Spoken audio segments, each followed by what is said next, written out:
Powerhouse, the best. Lalo na yung mga installer crew nyo. Napakasulit. Ako nga pala si Ariel Quintero, taga Bukidnon.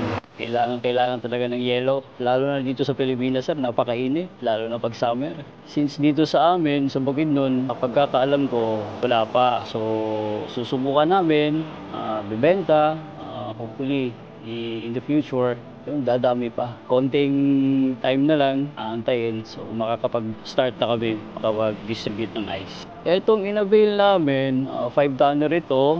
Meron din kami ice storage at saka cooling tower. Target namin dito, ubusin yung 5,000 kilos a day. Yun yung aim.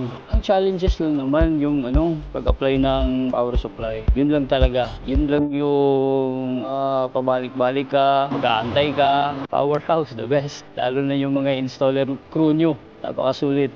Powerhouse, number 1.